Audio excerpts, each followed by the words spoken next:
Oh,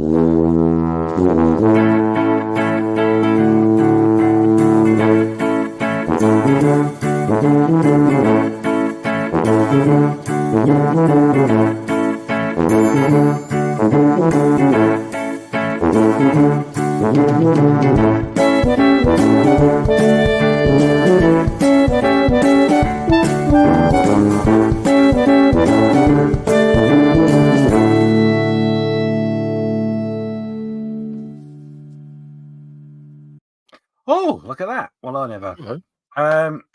Hello, everybody. And everybody listening or watching or wherever else. You are here for an exciting episode. We've got guests. Yes, we do. Got people. Mm-hmm. And not against their will either. No tarps, backs of vans or anything else are harmed in the making of this in any way, shape or form. However, I'm reliably informed we're going to talk about sandwiches. We were talking about sandwiches, yes. We got that out of the way. No, I couldn't. I think it was something I shouldn't say. Damn it. Shall we get him in? Yeah. Go on. I'll let you introduce him. Oh, right. Okay. This is Luke from Revell. Welcome, Luke. Come on in, my friend. Hi, guys. How you doing? How you doing? I think of something clever, but I know it just held me. I A man who needs no introduction. So here you go. He doesn't. He doesn't. I could see the steam coming out your ears trying to think of something clever, Malcolm. Didn't happen. He should know by now. Well, as soon as he hears the ring of that bus bell, he knows he's got to be on his ball, and he's not. But anyway, how you doing, Luke? You all right? Yeah, good. Thank you. I'm calling from Germany at the moment. I'm out here in true Eurovision style. Feel like I'm about you've got spandex on. Yeah, yeah. That's the work from home attire. Polo at the top, and yeah. Yeah. So I'm currently out in Germany, obviously with my company, with Revell. So do you want to introduce yourself then? Yes. Yeah, that would be easier, wouldn't it? Because then you'd get it all right then. Who are you? Well, at the moment, I'm the filling in this sandwich, as we were discussing before the show, a Luke sandwich. Mm-hmm. I am the product manager for aircraft and space kits at Revell. So it's quite a cool title to tell people I'm the product manager for aircraft and space. You don't have to say the model kits to people. It takes away from it sometimes, depending on who you're speaking to. So, I'm responsible for the kits here at Revell, anything that's under my remit there, which is a lot, in all honesty. So obviously any plane, any helicopter, space, meaning real space, Apollo, Saturn V, rather than sci-fi, that's dealt with by one of my colleagues. You may know me from, obviously, my previous role at Airfix, where I worked for a few years. And I've moved over to the German side. We won't say the dark side, but the German side, for a bit of a change of scenery, but obviously still very much get on with the guys down at Airfix. Cool. Cool. So yeah, you defected basically. Well, we don't put it in those terms. No, it's not. It's not the Cold War. Traitorous. Is that a good word? Well, let's calm it down there. No, I made the move as a career move, but I would swap the commute. I'll be honest, because I still live in Margate, so I'm 5 minutes from Airfix, but I'm about 8 hours from the German office, so it's a bit of a difference. Yeah, and you recently got married too. I did. Got the ring to prove it. Oh, well done. Yeah, end of August, got married to my better half of 11 years. So, now I'm just putting off the conversation about kids for a while. Let's just rest, stay married for a bit. Did you say kits or kids? Kids, yeah. Because that's literally what we're going to be talking about now. There's no conversation about kits. It's sort of forced upon her. That sounds like a good place to move on. So your first question really is why did it take you so long to get married? No, that was a different list. Sorry. No, that was my wife's list. Yeah, that's the one that's just popped up. Don't know why. Anyway, I'll get to that another time. So your first impressions of Revell.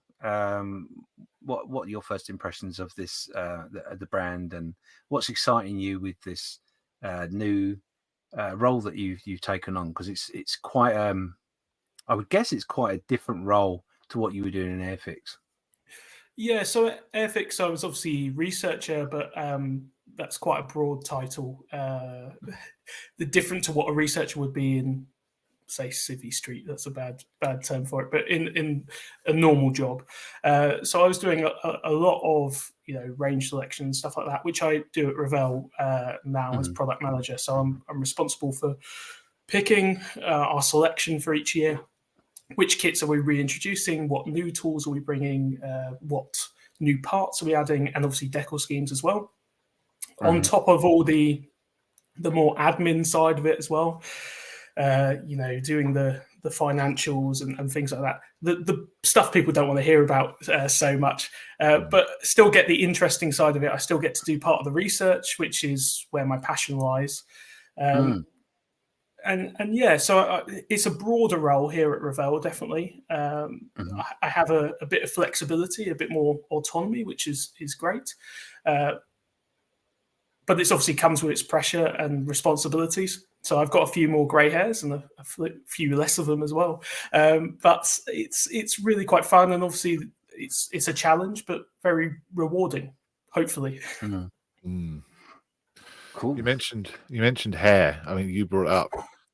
One of the things everyone knows you for, Luke, apart from all that skill, is your amazing beard. And I wonder if you can share any useful beard tips with us.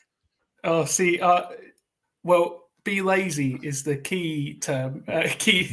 Because generally it only came about because I couldn't be bothered to shave every day. But then it comes with its own care, doesn't it? Having to go to the barbers to get it trimmed and paying the extra for that, which I'm not always great at doing. So sometimes looking a bit like a caveman if you see me in between visits to Germany or before a big show. I don't know. I've always had a beard from about 14. So I suppose just be born with it and then be lazy and don't shave. Are you going to be bringing out Luke's beard oil for the scale modeler? I'm not sure how well that would sell. Probably not the best seller in Revell's range. I'd buy one out of pity. But there we go. So we've sold one. There you go. It's worth it. I just want to point out, if we go to the barbers, not all of us pay extra to have a beard trimmed, but I'm going to move past that. Do it myself. Look a dig. So we avoided it. We didn't want to say it, James. I'll be honest. I'm amazed. I mean, we're like 10 minutes into this chat, and I'm the one being good. I said, didn't I? I said Malcolm. I told Malcolm to be good, and he's busy scanning his list of. I've seen the other list of questions. Yeah. Anyway, so the vision for Revell. I don't mean to throw you under the bus when I say this, because I really am not. But have you gone to Revell with some sort of mindset or vision for yourself as to what you can bring to Revell in the next 5 to 10 years? Is there something that you would, without giving too much away, because I know you can't and won't do that, but have you gone with that mindset? Is what I'm trying to say, really. Yeah, definitely. You've hit the nail on the head there. I definitely view it as a project, something that I could look back on in 5 to 10 years' time and be proud of where the brand has come from. Where the brand is and where it was. So definitely a project. Obviously, I can only have so much effect, and there's a whole team, my colleagues in the product management team, marketing, and all the backroom staff as well, all play a part in it. So it would be big-headed of me to say, I did that. But definitely to have an impact is the key. I think you have to have a passion for the job that I do. Otherwise, the hours wouldn't make sense. So you've got to have a passion for what you're doing, the community that you're serving, essentially, and view it through that lens that it's a project that you have not that there's a light at the end of the tunnel, but you're working towards something, because otherwise you can get lost in the day-to-day of any role, not just this role. Absolutely. You're dealing with individual products, individual components, one instruction manual at a time. Rome wasn't built in a day, and you have to focus on getting each of those individual components as good as you possibly can. Doesn't mean perfect every time, because no one's perfect. But over 5-10 years, we can hopefully start to move the needle a bit and get to where we want to be as a team. Yeah, I mean, Revell has a long history of already of producing iconic kits and all that sort of stuff. So your role and your team, the team that you're a part of, the role, it's going to be difficult to manage that legacy as well as involving new product lines and like for the modern customer, if you like. Yeah, and Revell has diversified a lot. So it's not just a model kit company. It has remote control, 3D puzzles, tiny toys. Adventures, toys. It has a whole other life to it outside of what people might know it for within the sort of brick modeler and the modeling community in the UK. So it's always useful to keep that in mind when you're thinking of Revell. It's not a pure model kit company. Obviously, that's what a lot of people know it for, but it has branched out into other things. We obviously also, we're part of a group called Carrera Revell. Carrera is, for UK terms, think Scale Electric is the big competitor, which is obviously, I've moved from Hornby, which owned both Airfix and Scale Electric, and the same with Carrera Revell. We have the model kit company and obviously the slot cars as well. So it's very similar in the way that we're organised, in that we're part of a wider group, same as where I worked before, and we're owned by a sort of private equity firm as well. So there are parallels to be had between the UK and where I now am in Germany. So I know you can't give too much away, but so with your role that you're doing and the hopes that where you want to go in the next 5-10 years, are there any plans to expand into new markets, product categories such as digital interaction or interactive kits, or targeting more to the younger modeler? Anything like that coming? You can tell us about? Well, yeah. So there's always a bit of secrecy in these sorts of conversations, but identifying the younger modeler is a key thing, because it's always said that the hobby's dying, the hobby's declining. It will if we don't invest in it, is the truth. There's a stereotype of who uses plastic model kits, and that's you're growing up and your dad shows you how to build a model kit, and you do it till you're about 12. Then you find girls. A bit later on, you find booze. University, if you go, work gets in the way, life gets in the way. And then you return to it when you have a bit more disposable income, a bit of nostalgia starts to creep in, kids have left home, that sort of thing. So those are the sort of two stereotype groups. But if you don't invest in that first part, then you don't get the second part. The first part is where they're buying cheaper kits because it's pocket money. It's what you can convince your parents to buy you. So you need to be able to offer that price point, and they need to be decent kits as well. If we offer a kit that is a pig to build, then they might not return to the hobby, and that's something we have to be acutely aware of as we're developing. Because the truth is, obviously, you're buying lower price point items when you're younger, and then when you're older, generally you're free to buy the bigger stuff, the stuff that makes Revell more money, in simple terms. We need to care for both sides of that market, and that's something that I'm hoping to look into. It's definitely something I'm working on at the moment in regards to aircraft kits. But we also have EasyClick, which is sort of an in-between brand, which obviously doesn't require glue. So the idea being that you progress through the level system that we have, which is 1 to 5. 3 to 5 are reserved for glue kits, and 1 to 2 are sort of what we call first construction or build and play, and some other sub-brands. And you work your way up, essentially. EasyClick being where we view people starting, but they don't have to jump off from EasyClick. It can be something a bit like Lego. It's not about how difficult something is; it's the end product. So you can have adult-themed EasyClicks. Adult-themed sounds wrong. Grown-up EasyClick kits that are higher price points, but the idea is there's a progression coming through. But as I say, I'm looking into the smaller kits and second scale, how we can improve our offering there. Obviously, we have some older kits in that sort of range, and it's something I'm aware of. We don't want kids to have a bad experience when they first build or go in not knowing what they're building. So something that I'm working on, can't give too much away, but hopefully you'll start seeing products come soon. Oh, excellent. Looking forward to that. Yeah. Have you got anything you want to throw in there, Malcolm? Let's have a look. I was making notes. Ding ding. So I know you were making notes.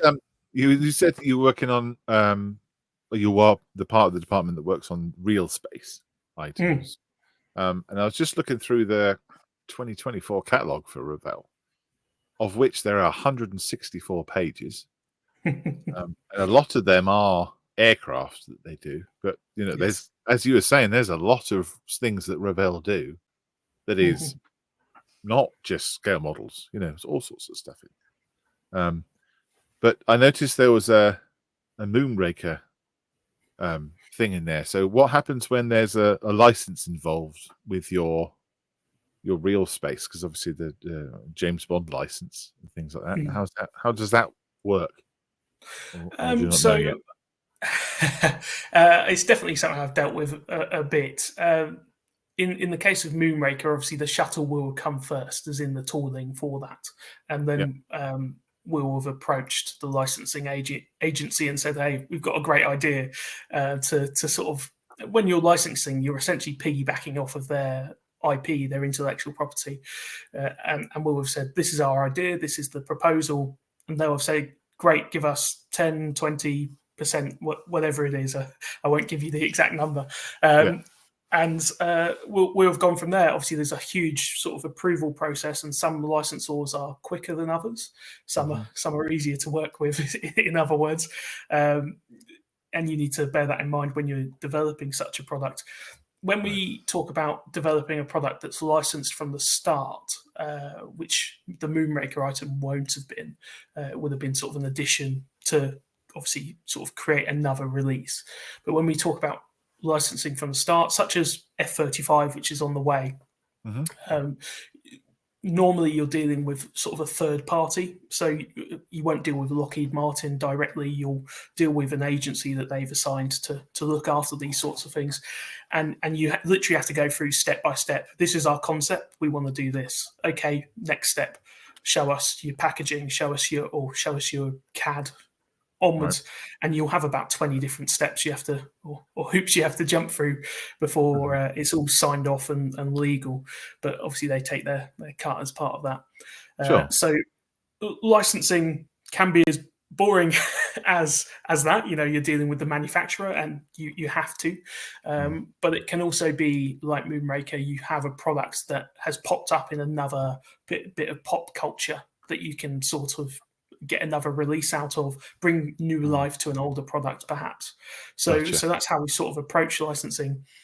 We were over two of my colleagues were over in London 2 weeks ago at the licensing fair. So there's a big exhibition at the Excel where loads of companies will go and exhibit. This is the movie that we've got coming out. This is the game that's coming out. And quite often you'll get sneak peeks of what's coming, so that you can start preparing products ahead of time, so that you can obviously tie in with things, which is something I was never aware of. Obviously, I can't tell you any of it, but you get invited to sort of screenings and things like that, so that it's not fully public knowledge. You might be able to speak to their reps and get an idea of what vehicles are going to be used. Is there a specific vehicle that is quite prominent in a series? Because obviously plastic model kit development times are so long, you need as much pre-warning as you can get, really. If you see it on TV and then you start developing, the hype's gone. It's too late. Mm-hmm. That's very interesting. I think it is interesting, licensing. Let's start another whole podcast so we can push all that this way. But yeah. Certainly would be. One thing I wanted to ask, and I'm not.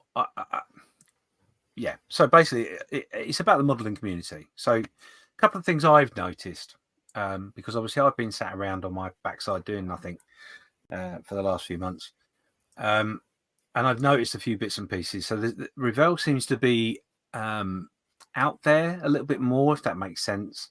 It's certainly been promoted. I also noticed there's a YouTube channel where you are going through your catalogue, etc., which I stumbled across. So with all those sort of things in mind, is the Revell's brand strategy towards the modelling community, have they got some things that they really want to push forward and develop in the coming year, 2 years, like, for example, their online presence, etc., in YouTube and that? Yeah, it was something that I was aware of when I joined the brand, was that obviously coming from Airfix, where they're very good at marketing, Revell in the model kit space maybe wasn't quite as good. So the key was transparency, really, and trying to put a face onto Revell. One of the accusations we've often heard is it's quite a corporate brand. So trying to give a bit of personality to it. Unfortunately, they were stuck with my personality. I know. But and also, the other guys as well, and trying to encourage them to get behind the camera or in front of the camera. One of the big things I wanted to do was start giving updates on projects. So you're seeing, I think, a blog on the Meteor and a blog on the F-35. I think maybe 2 blogs on the F-35 now. And that's part of an ambition to just be honest about what's coming, problems we're having with development, if there are any, but also shout about our successes. People love to follow along with these projects. They like to see what's happening. So we should give it to them. It does mean a few extra hours, in an evening for me to type up a blog or something, but it's not much, just to show off decal schemes or box art is something that people like to see, because otherwise it gets announced in January and December, people have forgot about it and it just appears. So you need to, where you're announcing quite early in the year, you need to keep up interest or be quite strategic about how you do that. And that's something we're looking to address. Obviously, you mentioned the YouTube channel as well. Trying to, again, we're doing the monthly news show as a new thing that we've got, which is on essentially YouTube, is it?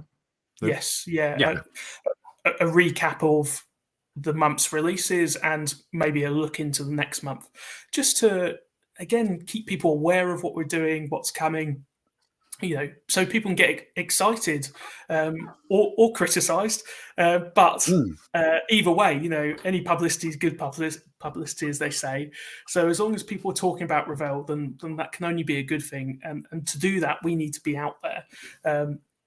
Talking of public engagement, we've obviously got YouTube, the blogs, and now more model shows. Especially speaking about the UK, because I'm based in the UK, so I can do more shows. But Malcolm, I saw you at Avon, I believe. Yes. And then Farnborough as well, maybe. And obviously we'll be at Telford, as we always are. And hopefully we can go to some others later in the year, or early next year, I should say. And the idea is there to show Revell, to the community, be out there, engage with people.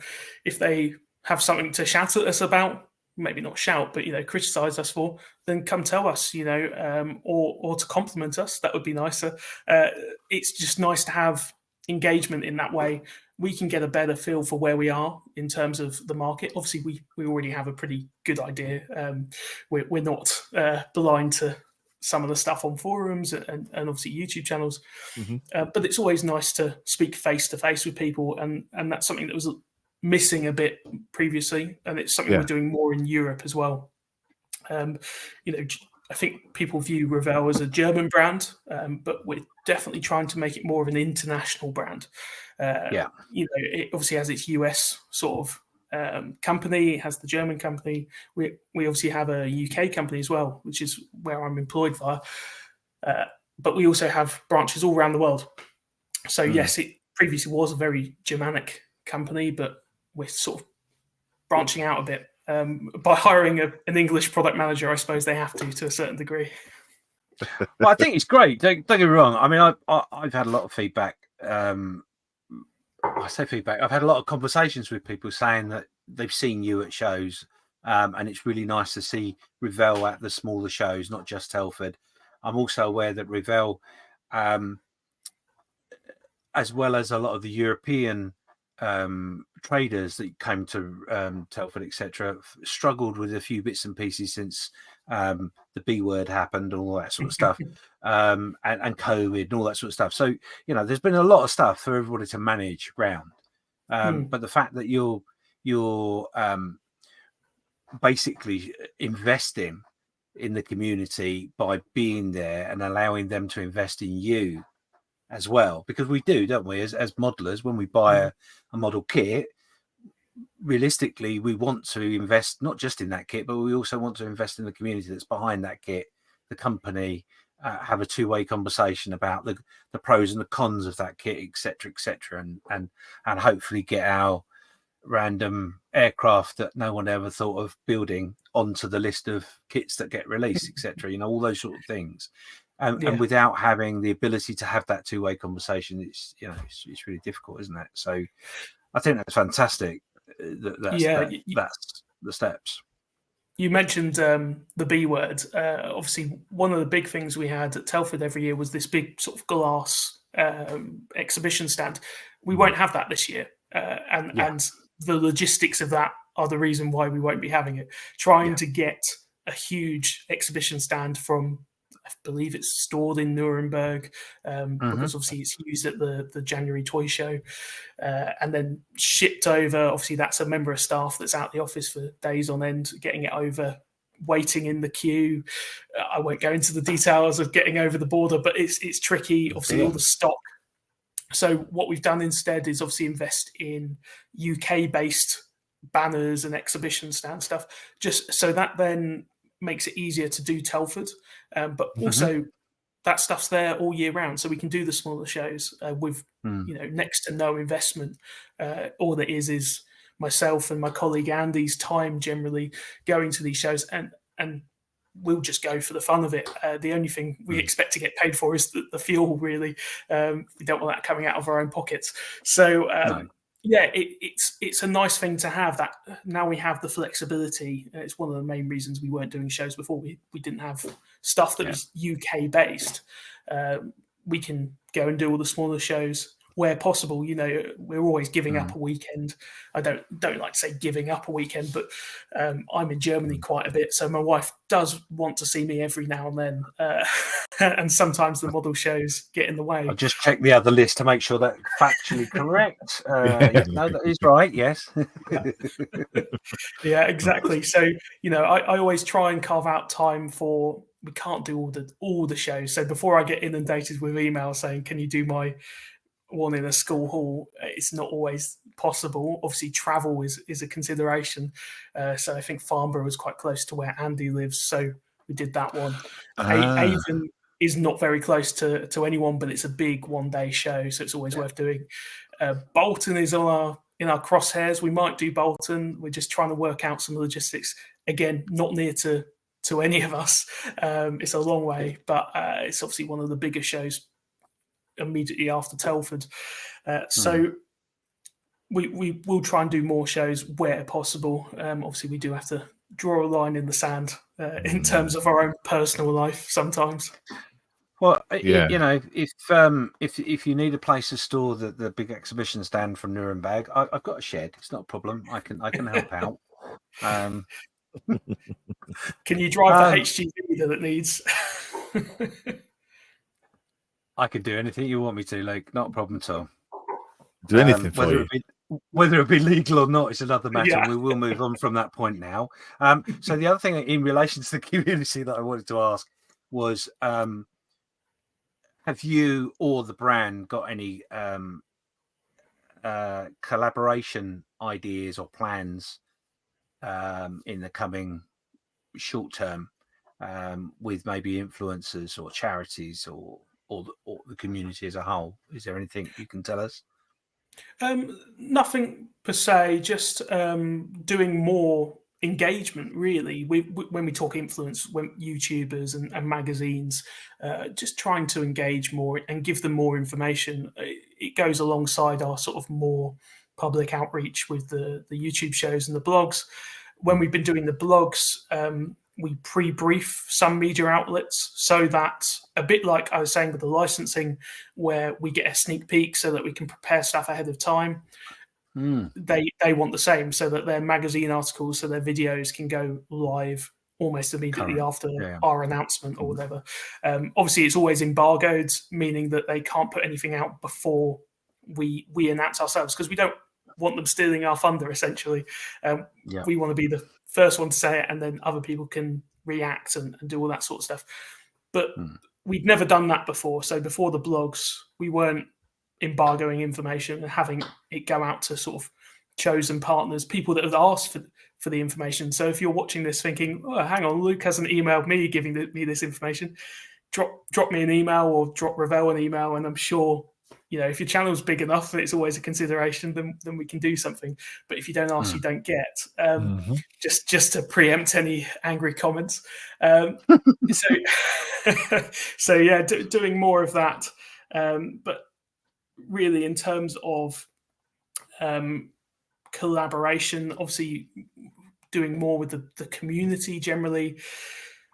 You'll notice we have like product builds on the back of our boxes, real models, using more of the community to do those rather than one or two people trying to widen it out.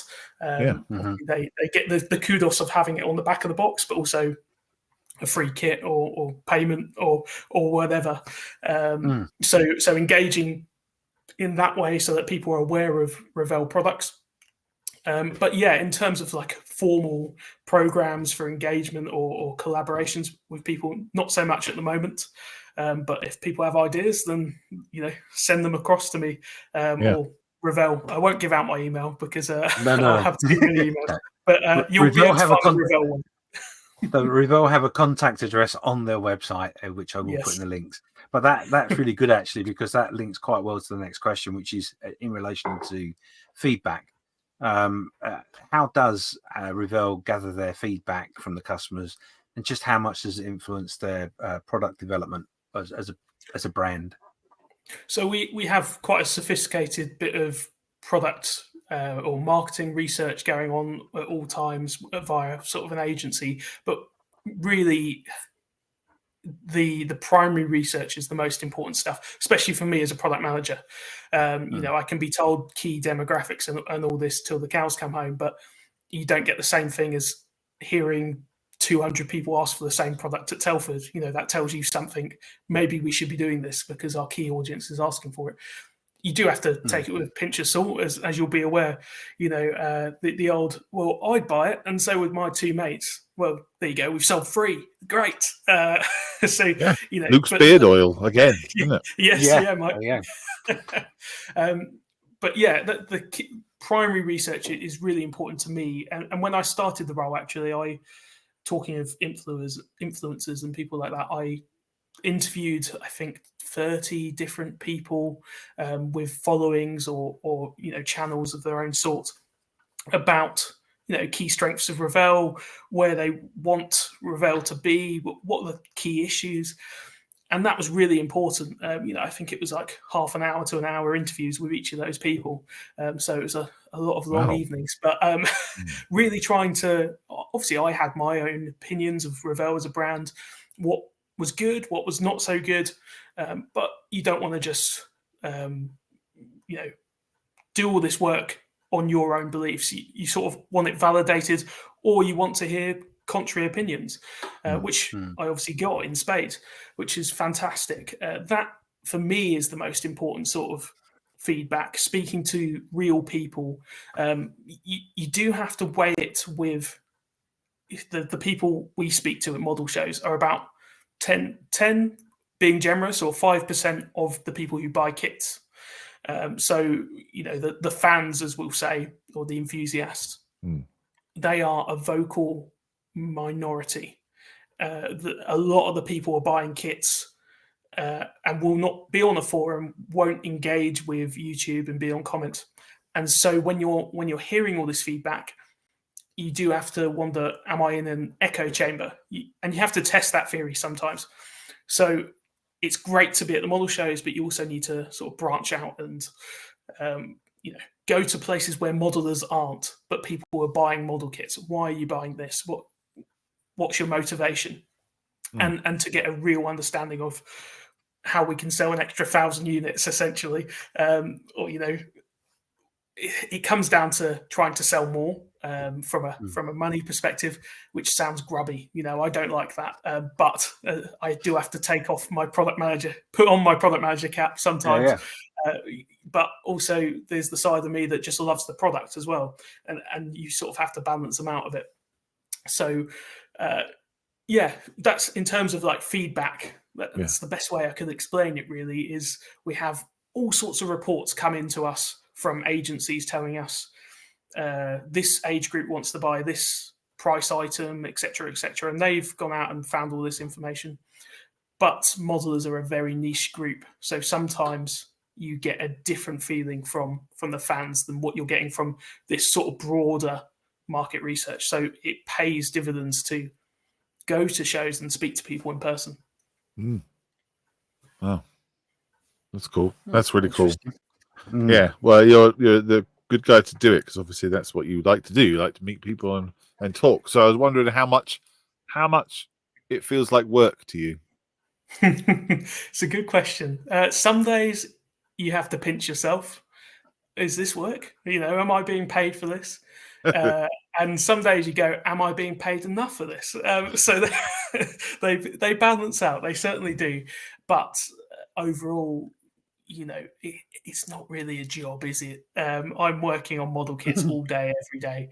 And when you're having a bad day, you just have to remind yourself that people would kill for this job. And so you can't complain. Next week I'm out and about researching. So I'm driving a lot, which I hate doing, just because it's hours in the car.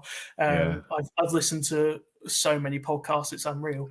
But at the end of it, you're at a museum working. You're looking at an aircraft that you might have been at that museum when you were a kid, looking at the same aircraft, and now you're being paid to do the same.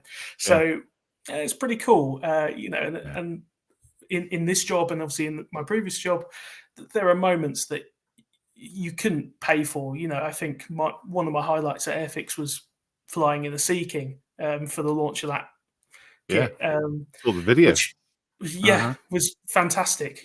Great fun. After working on that project for probably a year, I think, before Chris even touched it to do the design. That was pretty neat. And there's stuff at Revell as well, none of which I can say, but that I've been able to do. That's pretty cool. So how much does it feel like work? I'd say 50% is work, 50% is just pinching yourself. So overall, it's not too bad. Yeah, that's cool. I think that's a good thing. If you can find a job where it doesn't feel like work, you're doing well. I don't think, if you're obviously I'm relatively young, So you're always chasing the career to a certain point. So you're always trying to put in those extra hours. You're trying to work harder, push yourself. But that's easier when you're doing a job like this. You don't mind putting in the extra. Rather than a 40-hour week, doing a 60-hour week because you had to go and do 3D scanning somewhere is not too bad. Staying in hotels, yes, the novelty wears off. But again, not many people get to travel for work. And here I am in Germany. I was in Austria 2 weeks ago. I'm sure I'll see some other countries before the end of the year. So, yes, not to brag, because there are obviously negatives to that and being away. I think on your question list, James, my wife will have one about travel. But being away from home is a privilege, but it's also it can be annoying at times as well. So that, as with anything in life, there are pros and cons. But overall, I'm very, very happy. Yeah, I think at the end of the day, we all would look at your job and think it's not that much of a job, because we'll be looking at the highlights, not the facts and figures where you're sat there with your calculator, etc. And your wife going, "This is my time." Yeah. I can really relate to that. Before we close up, is there anything, Malcolm, more that you want to ask? Yeah, I have. So Revell had their brand of paint. They had the little square pots, remember? And I'm just looking on the website, and they do model color sets that I've never seen for sale in the shops. Is that something that's available in other countries, or are the products to build these things going to be more available, or so the color sets, I believe there are some in Hobbycraft. I was in there the other day, so I think there are. But the idea of them, if I'm remembering rightly, is that they are basically designed to go alongside a product. So, for example, the Gloucester Meteor, 30-second Gloucester Meteor that we were talking about on the blog not too long ago, I mentioned on here. I'll be asked by the product manager for accessories, what key 6 paints are needed for this kit, or for the A scheme on this kit. And the idea is that you can nice and easily go and pick up that product. I think they quite often call them email color sets, which as an English person, I was really confused. Email? What? Email? What? How are you getting these paints? But email is enamel in German, which was one of those. Really should have learned a bit more German before I came out here. I think bitter, danke, and ein gross beer bitter has got me quite far so far, but I should really do some more. The idea is that they accompany products. They are available in the UK, but obviously in the UK we are B2B, which means that we sell directly to businesses.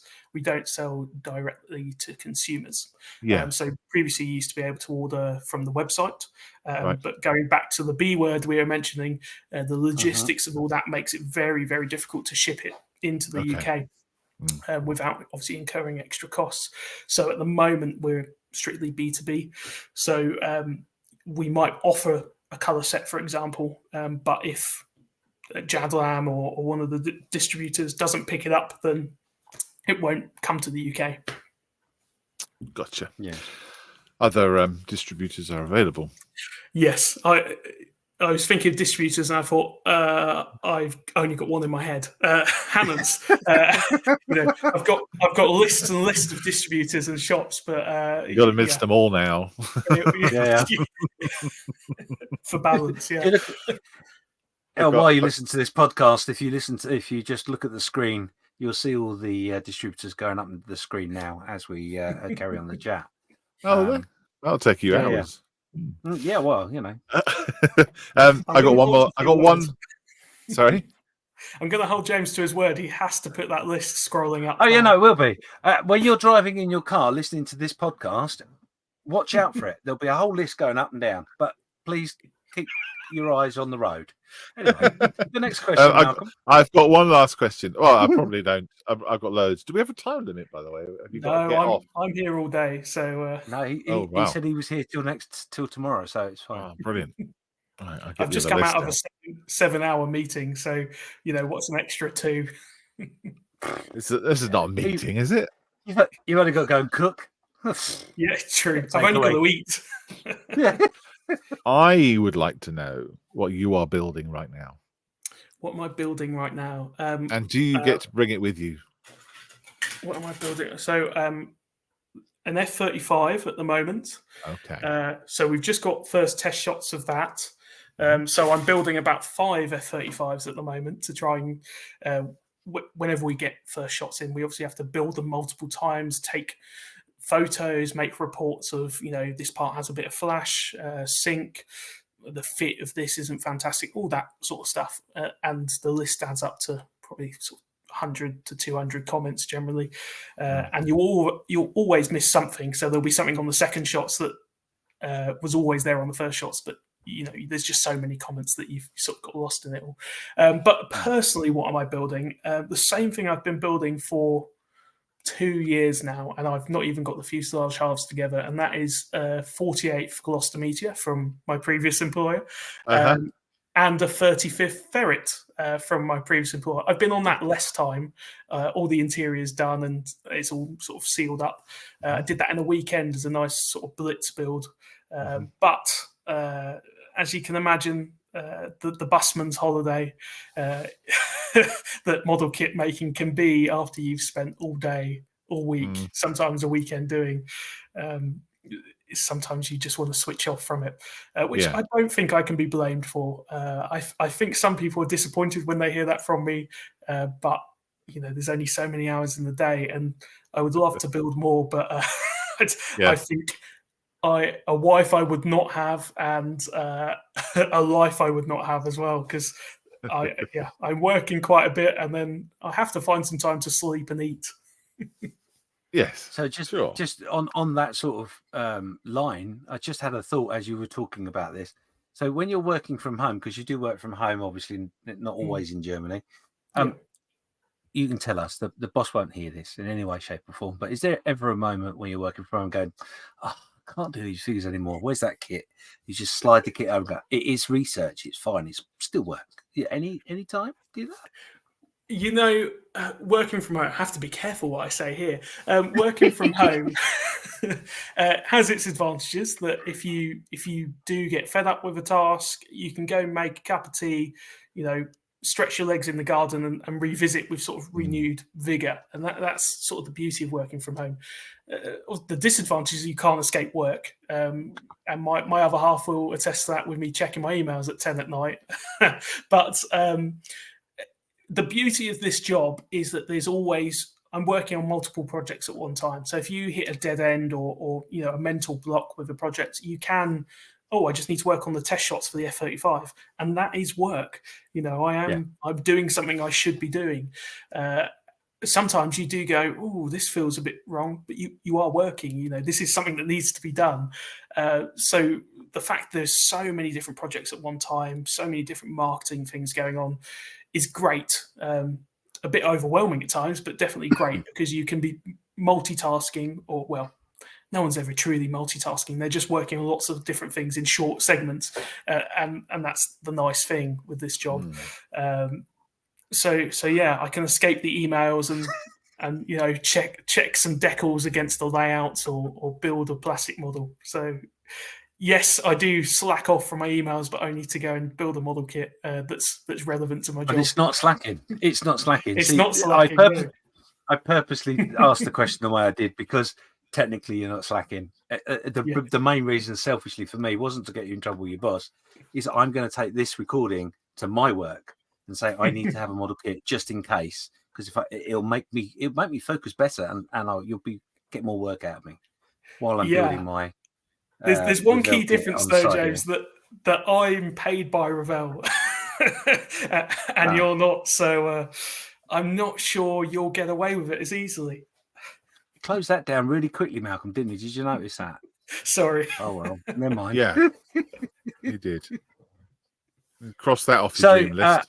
Yeah. That's off that list. It's just I'm going to move that list over to there. We won't get to that right second. Any other questions, Malcolm, at all before we close up? Yeah. So those 5 F-35s. Yes. When you're building them, then, so how many iterations do you go through? Is there a limit? So how many times you can change it? Yeah. So the limit of how many I can build in one go is how many fit in the box when China send it over. But the limit of test shot rounds, shall we say, is dictated by a couple of different things. One of them is project timescale. So, with F-35, we are up against it time-wise because we want to get it out for the first quarter of next year to peek behind the curtain. So I need to get these test shot comments off quickly so that they can start making the alterations quickly and obviously create the second round. We want to limit the amount of test shot rounds. There's always a compromise. A model kit is a compromise in so many different ways. Talk about scale thicknesses and all that. Everything's a compromise on a scale model kit. And at a certain point, you get into your third or fourth round of test shots, and there you do have to sort of take off your perfectionist cap and say, is anyone going to notice this tiny thing? I've built 10 of them, and that's why I've noticed it. But the Joe public will only build 1 or 2. Hopefully they'll build 10 as well. But you do have to weighing up whether the time difference of making another set of corrections is worth the obviously monetary impact, delays to schedules and things like that all cost money. So with F-35, we're hoping to get 3 rounds of test shots done. But a bigger project, you might do 4 or 5. If it's particularly bad or they're not making the changes that they need to, quite often you'll make a list of say 200 comments. 150 will be done in the first round. You'll add those 50 that weren't done onto your comments for the second round, and they'll still be there on the fourth round because quite often you'll find they're putting them off. The guys in China are like us. If they can get away with not doing it, they will. Just like us on a Friday, I suppose. So you do have to be persistent with them, with any supplier. So we're dictated by time. If we're making decisions promptly in regards to product development and things like that, we should give ourselves time for 4 rounds comfortably to then obviously put it on the water over to Poland where we produce, which takes 2 months. So it's a long old time that you have to schedule in. But the beauty of manufacturing in Poland is that production is almost immediate because it's only a lorry trip away from Germany or to Austria where the warehouse is. So generally I think 3 is the golden number with test shots. It's very rare that you'll do 2. It has happened, but it's very rare. 3 or 4 is more common. 5, something has gone wrong, and you're still trying to fix it. And sometimes you don't manage to fix it. But you just hope that the things that you can't fix are so small that you'll get away with it to a certain degree, which we never like to do. We never like to fudge anything, but sometimes you can't be perfect, and you just have to accept that, as much as it pains me to say. Yeah, there are always going to be some sort of limitations, isn't there, with the process? So, I think as modelers we do understand it, but it does give us a moment to moan. But we do. That's good to hear, though, isn't it? It's good to hear that model manufacturers like Revell are doing that sort of thing. And the flash and all that comes with some kits. You'd rather correct it in China, because once it's left China or wherever you're getting your tool made, it's too late. And if it's wrong forever, essentially, because the finances in model kits don't allow you to say, right, stop production, we're going to put it back on a container, take it to China and amend it. And you never really want to change a mold, because they change one thing, something else can break, something else will get damaged. So whilst you're in that test shot process, once it leaves that test shot process, that's it. It's really not going to change in the future, and it's that way for 20, 30 years. So you want to be as sure as you can that it's good, because you don't want the guys in Poland to try and modify the tooling because it was made in China for a reason. Modifying someone else's work is always difficult, and obviously there's a cost involved. And at a certain point, it becomes just not feasible to do. So, you have to be doubly sure once you get it on that container that it's good to go, and that's where it's a bit nerve-wracking at times. Yeah, a little bit. A lot, I'm sure, but worth it. Certainly worth it. I was just interested. Just before you came on, I was thinking, how many Revell kits do I have in my stash? And I did count, and there's 6. Okay, respectable. I thought that was quite good, and I imagine that's probably the same for most modelers. They probably have quite a few Revell kits in their stats, so it's quite an important brand in the hobby, right? Yeah, definitely, and we definitely serve a purpose. I think every model kit manufacturer has a niche or a subject matter that they cater for more than others. Obviously, Airfix is quite British leaning, not always, but generally speaking. And there are certain there's subject matter that you would say, that's a so and so subject, that's a so and so subject. Revell, as I say, has always been seen as being quite German, and that definitely is a big part of our market. But we do have a very international flavour because, in all honesty, there's not many German aircraft post-war, let's say. Obviously, Luftwaffe subjects we have quite a few of, but post-war, they were using US aircraft, British aircraft. So we're sort of forced to do that. And I think that is where Revell comes in. We cater for some subjects that other people wouldn't generally.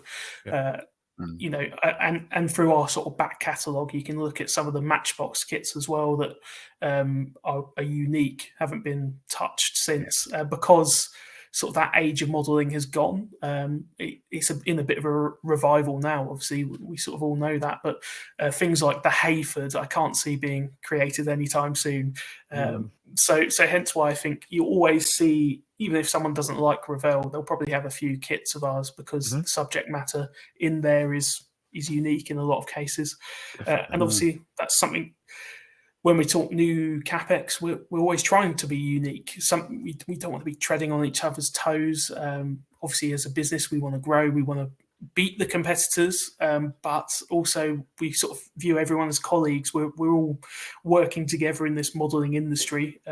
It would almost be unfair to do the same product to someone else. Obviously, barring Spitfires, Messerschmitts, F-35s, but when we're talking more niche subjects, you always try and avoid each other because the market's only so big, and you don't want to be sort of battling off of each other. You'd rather pick different subjects and get all of that market share. Sorry, I went down the path there. Yeah. Put your hat on, didn't you? That's what it was. Yeah. We've got capital expenditure in there. Yes. Yeah. Good Lord. I tell you, if you had told me years ago I'd be talking about capital expenditure on just making conversation, I would have said no, you wouldn't. Yeah, well, I'm glad to bring it. Licensing and capital. Yeah, that's what we can call the podcast. I think that's all my questions gone through and answered beautifully, Luke. Yes. Well, I try. I'm quite a bit, which I'm very aware of, but I'm happy to be on here. It's nice to see you guys again. Obviously, Malcolm, I've seen you a few times. James, for some reason you've been away, but wishing you all the best. Thank you for having me on. There was one question that I did have very quickly that you brought up, made me want to ask it. When you said you go to model shows, and you get like an echo chamber, you said it would be good to go where modelers aren't. Yes. Where's that? What shows do you go that modelers are not at? Well, so you try and vary it. Toy shows are a good flavour for that as well. Obviously, at the start of the podcast spoke about branching out, and we obviously have sort of different flavors of Revell that are more toy leaning. So going to toy markets, listening to your salespeople, because they're visiting all sorts of customers as part of that sort of branching out of Revell. So they are in the non-model kit shops, and listening to their customers that have no idea what Revell sort of started as. So they have no loyalty towards the brand in that respect, but they know the products that are more in their sphere. So listening to the sort of novice perspective that gives, even going to shop visits. Hobbycraft is a good example. Not everyone that walks into Hobbycraft is after a model kit. In fact, most people aren't. But we have a big shelf space in Hobbycraft. Is one of our biggest customers in the UK, and just going there, even just chatting to someone that's at the shelf, if they're looking at a starter set or any sort of model, why are you picking that? What's your thought, and just getting the information that way. Okay. Even if they're not even at the model kit section, just ask them. Even if they're not even in Hobbycraft. Yeah, I think if you ask anyone in the street what Revell is, I think 9 out of 10 people would give you a blank face or think you're going mad just for grabbing them in the street. So probably don't do that. But yeah, just going to shows, a lot of commercial shows, but also trying to avoid talking to people that are in industry, not just our industry, but in industry in general, speaking to the general public, that are consumers or just consumers in general is a good way to get away from the noise that model shows can be, in the best sort of way, before people start saying, I love model show, but as I say, it's the vocal minority which need to be respected and catered for, but we also need to cater for that other percentage.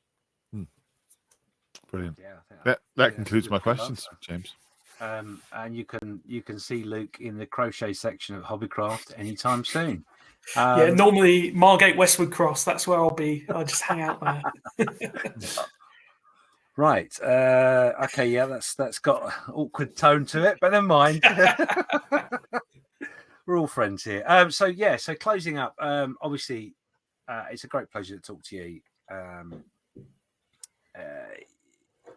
The fact you've gone into this new role, super exciting. And I personally, because I haven't seen you, I've been wanting to bend you and find out what's going on. I found out. But to close things off, really, I think I should just ask you, really, is there anything you would like to say to the Revell's long-term fans, or maybe the new hobbyist, because obviously you're dealing with this section, but you work for Revell. So the new modelers or hobbyists, now you've taken the reins of this, is there any message you want to get out to everybody? I suppose I would just ask people to, drop an email into Revell if you have suggestions, send them in. I look at the forums and I look at all the criticism. So if you want something to be done about it, and to be sure that you'll get a reply, or I'll explain why we can't do a certain thing, drop an email and say, for attention of Luke, because I will try and reply to as many as possible. Or come and see me at a show if you know that Revell are going to be in attendance. If Revell are going to be there, generally I'll be there. I'll try to be. And quite often at the end of blogs, there's an email address given with a subject line that will basically be forwarded on to me. So I'm just after as much feedback as possible. I am trying to change some things within my sort of subsection. As I say, put my own little stamp on it, and improve it, thinking of the fans. So if you are one of those fans, let us know what we can do better.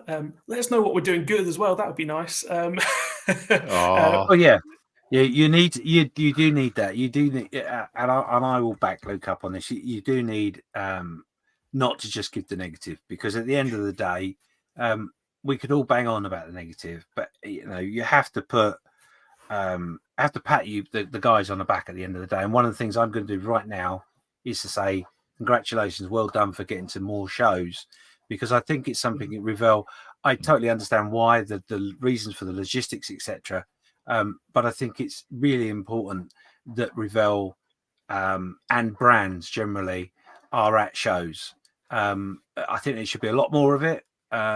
Certainly the smaller shows would be grateful for the attendance as well, because that gives them a little bit more of a draw, and it gives them a possibility, an opportunity to interact with you and take ownership of A, their hobby, and B, the brand. You know, you can't be the brand without the customers, and the customers can't. Yeah, you know what I'm saying. I got you. Yeah. I got all teary then for a minute. No, but it's a real pleasure to be at those shows. So I thank everyone that comes up and gives criticism or says, "Oh, that looks amazing. Where can I buy it?" That's always good. So yeah, I'm happy to be at those shows and engaging with people. Working from home, it can be a bit solitary at times. So it's nice to then go out after a week in the home office and be shouted at a stand on a Saturday. So you mentioned Andrew. Is he your is he assistant to the product designer, or is he a product design assistant, or are you both sharing the role, or how's that? So no, Andy is sort of marketing manager within the UK. So he's not part. So it's a bit strange how it works in terms of structure. So I'm employed in the UK, but basically I'm part of the German team, which is where the product development is based. Yeah. And then the UK is essentially a sales office, but it obviously needs people to manage all the backroom functions, but also the marketing that's specific to the UK, and that's what Andy does. So obviously part of marketing is going out to the shows. So yeah, he's definitely not my assistant, but I might start calling him that and see how he likes it. Yeah. You know what you should do? You should get a Revell t-shirt, but on the back get assistant written on it. And make him wear it. Just don't tell him. Just say, put that on. It's on. Oh no, you've made an enemy of yourselves, guys. I'm sure Andy will be cursing your names. He doesn't know who we are. Hey, join the list. Yeah.